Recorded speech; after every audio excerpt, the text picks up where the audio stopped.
টুম্পা, আমি বাঘিনী মামির বাড়িতে কাজ করতে যাব। তুই কিন্তু কোথাও যাস নে, বাড়িতেই থাক। আমি তাড়াতাড়ি ফিরে আসব। আচ্ছা ঠিক আছে মা, তুমি তাহলে যাও। আর তুমি বাড়িতে ফেরার সময় আমার জন্য লিচু নিয়ে আসবে।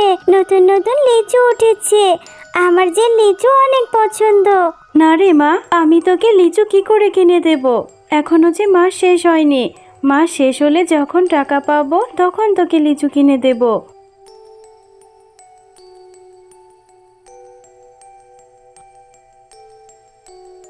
মা তো বললো আমাকে লিচু কিনে দিতে পারবে না। খুব লিচু খেতে ইচ্ছে করছে, আমি যাই।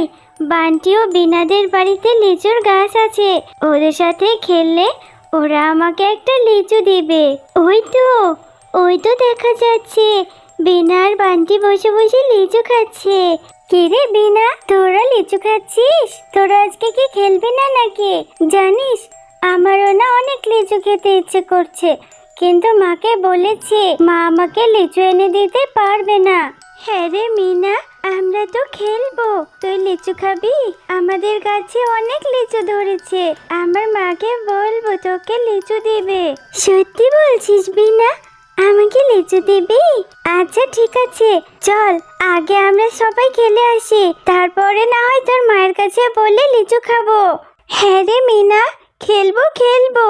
দাদা, এই লিচুগুলো খেয়ে নি। ওই দেখ আমার মাও চলে এসেছে। ও মামা, ওই দেখো মিনা এসেছে।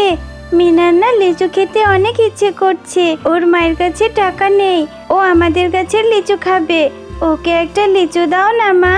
আরে বিনা, এটা কি বলছিস? লিচুর অনেক দাম, এই ছোট লোকের বাচ্চাকে আমি কেন লিচু খাওয়াবো? এই মিনা, তোকে না বলেছি আমার ছেলে মেয়ের সাথে খেলবি না? কাকিমা, আমার তো বিনা ছাড়া আর কোনো বন্ধু নেই, আর আমাকে একটা লিচু দাও না। তোমাদের কাছে তো কত লিচু, আমাকে একটা লিচু দাও, আমি তোমাকে লিচুর টাকা দিয়ে দেব আমার মায়ের যখন টাকা হবে। আরে এত কথা বাড়াচ্ছিস কেন? তোকে এখান থেকে চলে যেতে বলেছি, এক্ষুনি চলে যা। একটাও লিচু দেব না। এই লিচুগুলো বাজারে বিক্রি করব। তোদের মতো ভিখারিদেরকে ফ্রিতে আর কত দেব? আচ্ছা ঠিক আছে কাকিমা, তুমি আমাকে আর বকো না, আমি এক্ষুনি চলে যাচ্ছি, আমি লিচু খাবো না। এরপর মিনা রাস্তা দিয়ে হাঁটতে হাঁটতে পথে এক ভিখারি বুড়ির সাথে দেখা হয়ে যায়। ও দিদি ভাই, এত মনটা খারাপ করে কোথায় যাচ্ছ তুমি? ও বুড়িমা, জানো আমার ভীষণ লিচু খেতে ইচ্ছে করছে, বাজারে কত লিচু উঠেছে, কিন্তু মায়ের কাছে যে টাকা নেই। বাঘিনী কাকিমার কাছে কত লিচু ধরেছে, আমি একটা লিচু খেতে চাইলাম, তবু আমাকে দিল না। কিন্তু বুড়িমা, তুমি এখানে কেন বসে আছো? ও, তুমি লিচু খেতে চেয়েছিলে, এজন্য মনটা খারাপ। আমারও যে ভীষণ খিদে পেয়েছে গো দিদি ভাই। সেই সকাল থেকে পেটে কোনো দানা পানিও পাইনি, কেউ ভিক্ষাও দেয়নি, খুব কষ্ট হচ্ছে। হেঁটে যে বাড়ি পর্যন্ত যাব, শরীরে সেটুকু বলও নেই। ও, তোমারও তাহলে খিদে পেয়েছে? তাহলে তুমি আমার সাথে আমাদের বাড়িতে চলো, আমার মা সকালে অনেক ভাত রান্না করেছে, আমি তোমাকে ভাত খেতে দেব।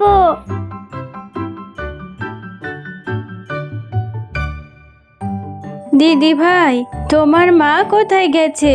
তোমার মাকে যে দেখছি না। তুমি বাচ্চা মানুষ, আমাকে খেতে দিলে তোমার মা তোমাকে বকবে যে।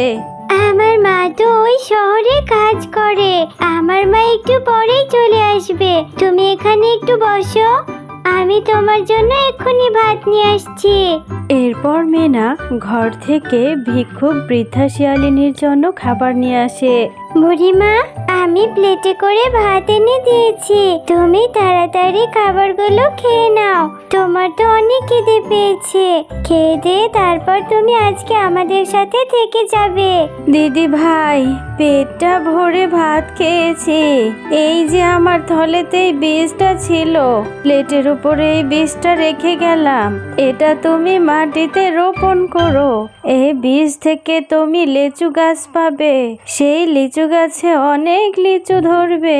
বুড়িমা, তুমি আমাকে লিচুর বীজ দিলে, কিন্তু এই লিচুর বীজ থেকে তো লিচু গাছ হতে অনেক সময় লাগবে।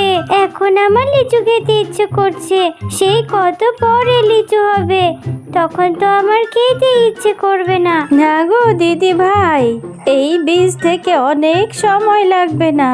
এই বীজ থেকে যে গাছ হবে কালকেই তুমি লিচু খেতে পারবে। এবার আমি আসি দিদি ভাই। এরপর মিনা ভিক্ষুক বুড়িমায়ের দেওয়া বীজটি তাদের উঠোনে পুঁতে রাখে। এই মিনা, সেই কখন থেকে বসে বসে কি যে ভেবে চলেছিস? কখন ঘুমোবি? অনেক রাত হয়েছে তো, ঘুমোতে যা এখনই। মা, আমার তো ঘুমই আসছে না, মনে হচ্ছে কখন সকাল হবে। জানো মা, আজকে একটা বুড়িমা আমাকে লিচুর বীজ দিয়েছে, বলেছে কালকেই সেই বীজ থেকে গাছ হবে আর সেই গাছে অনেক লিচু হবে। এই মেয়েটাকে নিয়ে আর আমি পারি না। কোন ভিক্ষুক এসে তোকে কিসের বীজ দিয়ে গেল, আর সেটা থেকে নাকি কালকেই লিচু ধরবে। তাড়াতাড়ি ঘুমোতো, আর বকবক করিস না, অনেক রাত হয়েছে। রাতের মধ্যেই সেই জাদুর বীজ থেকে বড় একটি লিচুর গাছ হয়। আরে মিনা তো ঠিকই বলেছিল, সেই জাদুর বীজ থেকে কত বড় একটা লিচুর গাছ হয়েছে। মিনা, আর এই মিনা, তাড়াতাড়ি বেরিয়ে আয়, দেখ না সেই বীজ থেকে কত বড় একটা জাদুর লিচুর গাছ হয়েছে। ও মা, দেখলে তো, কালকে তোমাকে বলেছিলাম সেই ভিক্ষুক বুড়িমায়ের জাদুর লিচুর বীজ থেকে বড় লিচু গাছ হয়েছে। আমি এখন থেকে অনেক লিচু খেতে পারবো। একটা লিচু পেড়ে দাও না মা। হ্যাঁ রে মা, এখন থেকে তুই প্রতিদিন অনেক লিচু খেতে পারবি। এক্ষুনি তোকে লিচু পেড়ে দিচ্ছি। এরপর মিনা গাছ থেকে লিচু পাড়তে থাকে, আর লিচু পেড়ে সে মনে অনেক আনন্দ নিয়ে লিচুগুলো থেকে একটা লিচু খেতে থাকে। এমন সময় মিনা লিচুটি খেতেই দেখে লিচুর মধ্যে বীজের বদলে হিরে। মা দেখো না, এই লিচুর মধ্যে তো বীজ নেই, বীজের পরিবর্তে এখানে দেখছি বড় একটা হিরে আছে। এটা কিভাবে হলো? আরে বিনা, সত্যি তো, এই লিচুর মধ্যে বীজের পরিবর্তে দেখছি হিরে। দেখি তো, চল আমরা সবগুলো লিচু ছিলে দেখা যাবে এর মধ্যে কি বীজের পরিবর্তে সত্যি হিরে পাওয়া যায় কিনা। মা, দেখলি তো, এই লিচুগুলোর মধ্যে বীজ নেই, বীজের পরিবর্তে দেখছি হিরে। তাহলে ওই ভিক্ষুক বুড়িমা আমাদেরকে জাদু লিচু গাছ দিয়েছে। এত হিরে এখন আমরা কি করব মা? হ্যাঁ রে মিনা, আমিও সেটাই ভাবছি, এত হিরে দিয়ে আমরা কি করব? আমাদের এই গ্রামে কত অভাবী দরিদ্র পশু আছে, তাদেরকে আমরা এই লিচুগুলো দিব, আর তারা লিচু খেয়ে যেই হিরেগুলো পাবে সেগুলো দিয়ে তাদের অভাব দূর হয়ে যাবে। যা, তুই সবাইকে এই লিচুগুলো দিয়ে আয়। এরপর মিনা ও তার মা তাদের গ্রামের দরিদ্র পশুদেরকে সেই লিচুগুলো দিয়ে দেয়।